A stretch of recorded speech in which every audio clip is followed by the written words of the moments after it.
আপনি 2025 সালে ঠিক করলেন যে আপনি আপনার পার্সোনালিটিকে উন্নতি করবেন, অর্থাৎ আপনার পার্সোনালিটিকে ডেভেলপ করবেন। মানে আপনার টাইম ম্যানেজমেন্ট, আপনার চিন্তাধারা, আপনার স্ট্রেস ম্যানেজমেন্ট, আপনার দৃষ্টিভঙ্গি এবং আপনি কার সাথে কি রকম ভাবে কথাবার্তা বলেন, এই বিষয়গুলো। কিন্তু আপনি জানেন না এটা কিভাবে করবেন। যদি তাই হয়ে থাকে তাহলে আমি আপনার জন্য 60টি অধ্যায়ের একটা স্পেশাল সলিউশন নিয়ে এসেছি, ইবুক। এখানে টপিক দেখতে পাচ্ছেন পার্সোনালিটি ডেভেলপমেন্ট। দেখেন অসংখ্য অধ্যায়, মানে 60টা অধ্যায়ের মধ্যে চমৎকার 3টা অধ্যায় আমি বলে দিচ্ছি। 1 নাম্বার আমার সব থেকে খুব ভালো লাগে।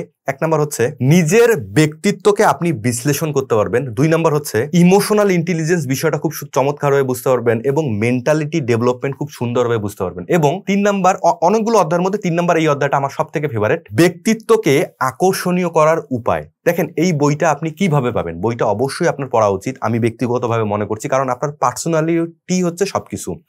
ভিডিও ডেসক্রিপশনে লিঙ্ক রয়েছে, সেখানে আপনি সবকিছু জানতে পারবেন।